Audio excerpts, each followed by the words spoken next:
जाट आरक्षण के समय से उठाते चले आ रहे हैं। जाट आरक्षण के समय लोगों ने बहुत उत्पात किया, मेरे पर बहुत आरोप लगाए कि मैं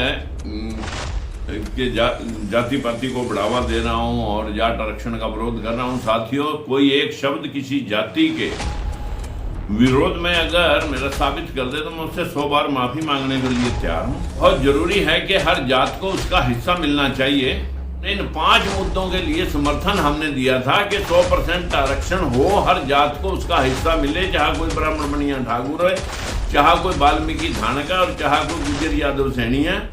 सभी जातियों को उनकी संख्या के मुताबिक हिस्सा मिलना चाहिए। प्रधानमंत्री को जहां इसकी घोषणा की है, इस बात के ऊपर बधाई देता हूं, लेकिन 10 वर्ष हो गए हैं प्रधानमंत्री जी, और अब आपके आशीर्वाद से हमारे हरियाणा में तो बैकवर्ड का आपने मुख्यमंत्री भी बनाया है। तो हम आभारी होंगे कि एक बार जातिगत जनगणना करके शासन प्रशासन में इनकी हिस्सेदारी की सुनिश्चितता करें, इसे वेरीफाई कराएं कि किसने किन का हिस्सा खा रखा है। पूर्णतः समर्थन हमने जब आपने हरियाणा के अंदर मुख्यमंत्री नायब सैनी जी को घोषित किया तो हमने अपने सभी कैंडिडेट हटा करके आपका समर्थन किया था और आपके लिए एक तरफा वोट मांगे थे। अपने सारे लगभग 40-45 जो कैंडिडेट उतारे थे सबको वापस लिया और आपके मुद्दे को समर्थन दिया। मित्रों नमस्कार। आज एक काफी दिनों के बाद जो आशा के अनुरूप एक प्रधानमंत्री जी के द्वारा घोषणा की गई है कि मैं जातिगत जनगणना कराऊंगा, और ये बात हम पिछले लगभग 2015 से जाट आरक्षण के समय से उठाते चले आ रहे हैं। उस वक्त जाट आरक्षण के समय लोगों ने बहुत उत्पात किया, मेरे पर बहुत आरोप लगाए कि मैं जाति पाति को बढ़ावा दे रहा हूं और जाट आरक्षण का विरोध कर रहा हूं। साथियों, कोई एक शब्द किसी जाति के विरोध में अगर मेरा साबित कर दे तो मैं उससे 100 बार माफी मांगने के लिए तैयार हूं।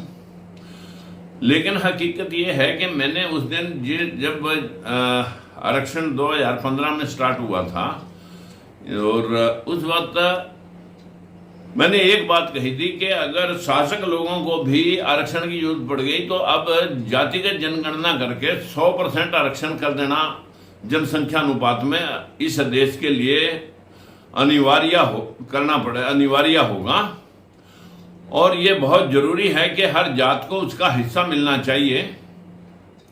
लेकिन बैकवर्ड क्लासेस के साथ जो भेदभाव बरता गया, जो निचले तबके के साथ SC ST OBC और माइनॉरिटी के साथ जो पूरे शासन प्रशासन जुडिशरी और शिक्षण संस्थाओं बाहर के राजदूतों में एक भी राजदूत कोई निचले तबके का नहीं गया बैकवर्ड से। देश में 25 हाईकोर्ट, एक सुप्रीम कोर्ट, 600 जज हैं, जिनमें एक आध को छोड़ करके कोई बैकवर्ड का जिनकी संख्या 60% है, जिनके 60% से लगने चाहिए थे लोग, उनका 1-2 को छोड़ करके कोई जुडिशरी के अंदर पूरे जहां आखिरी फैसले होते हैं हाई कोर्ट सुप्रीम कोर्ट में, कोई भी जज इनका दिखाई नहीं देता एक आध को छोड़ के। जितने शिक्षण संस्थान हैं, यूनिवर्सिटियां हैं, कॉलेज हैं, इनमें वाइस चांसलर, प्रोफेसर, प्रिंसिपल सब के सब उच्च वर्ग से हैं, और बैकवर्ड वर्ग का सिर्फ अभी तक ये 23% की हिस्सेदारी है। 11% की हिस्सेदारी है, 11.23, यानी 11.25% से भी कम। और ये आंकड़े हरियाणा में तो और भी बदतर हैं, जो हम RTI लेकर के खुलासा करते हैं। बहुत सारी जातियों का तो नामो निशान मिटा रखा है। ये RTI के माध्यम से मैं कह सकता हूं कि बैकवर्ड क्लासेस जिनकी संख्या 60% है, उनका हिस्सा मात्र 10% है शासन प्रशासन और जो शिक्षण संस्थाओं में। मित्रों, आज प्रधानमंत्री जी ने उस बात को तवज्जो दी है या उस बात की हामी भरी है कि जिस बात को हम पिछले लगभग 9 साल से कहते चले आ रहे हैं। इन 9 वर्षों में हमने एक भी दिन ऐसा नहीं खोया जिसमें हम ये कह सकें कि हम जातिगत जनगणना के पक्षधर नहीं थे।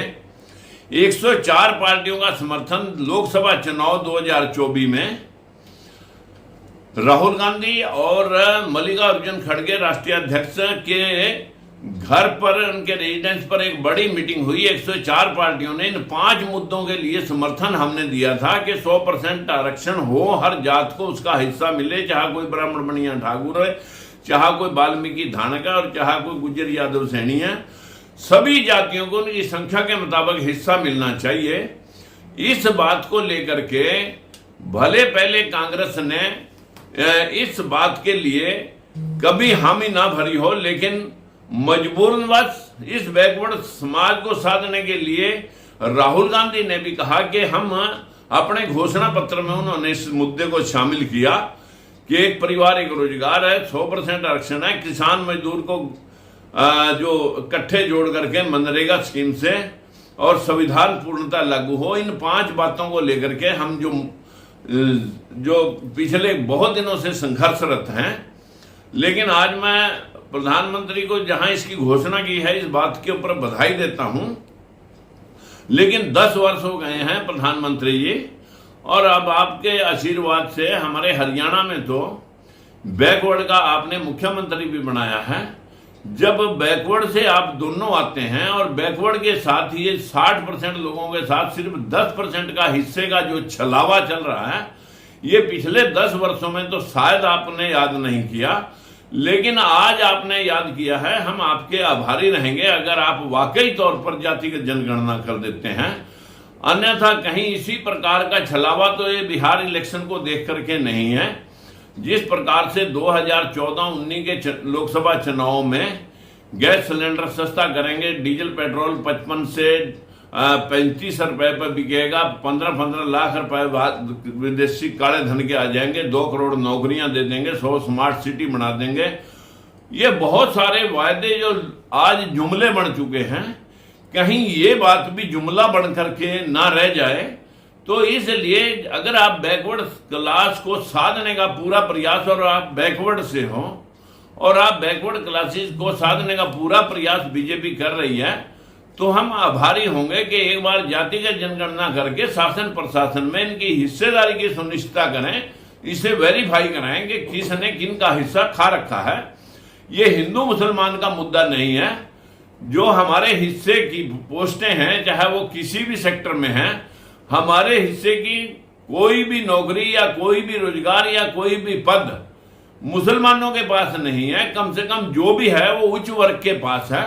इसे बराबर करने के लिए अगर आप आज ईमानदारी से इस बात के लिए जो आपने घोषणा की है, मैं आपका पूर्णतः समर्थन, हमने जब आपने हरियाणा के अंदर मुख्यमंत्री नायब सैनी जी को घोषित किया तो हमने अपने सभी कैंडिडेट हटा करके आपका समर्थन किया था और आपके लिए एक तरफा वोट मांगे थे। अपने सारे लगभग 40-45 जो कैंडिडेट उतारे थे सबको वापस लिया और आपके मुद्दे को समर्थन दिया। लेकिन मैं बस इनको चुनावी स्टंट या घोषणा या पुलवामा को मतलब या ना इग्नोर के पुलवामा के ऊपर से कोई खबर की नजर हटे, घटना के ऊपर से नजर हटे, इस बात की तरफ भी लोगों की शंकाएं हैं कि कहीं ये उस खबर को दबाने के लिए तो नहीं। लेकिन पहलगांव की घटना का हम आपके साथ खड़े हैं और आपसे अपील करते हैं कि जालिमों को सबक सिखाना और भविष्य में इस प्रकार की घटनाएं न घटें जिनके ऊपर आप हमेशा से देश सुरक्षित हाथों में होने की गारंटी लेते रहे हैं। लेकिन जितने भी आतंकवादी हमले हैं वो सब के सब बीजेपी के कार्यकाल में ही मैक्सिमम हुए हैं। तो मेरा आपसे अनुरोध है कि अब आप सार्थक भूमिका में आकर के इस देश की और इस कमजोर वर्ग के हितों की सुरक्षा करेंगे, ऐसा अनुमान लगाते हुए हम आपका धन्यवाद भी करते हैं। परंतु ये जुमले का जुमला ना बन जाए, बस इसलिए तुरंत इसको लागू किया जाए।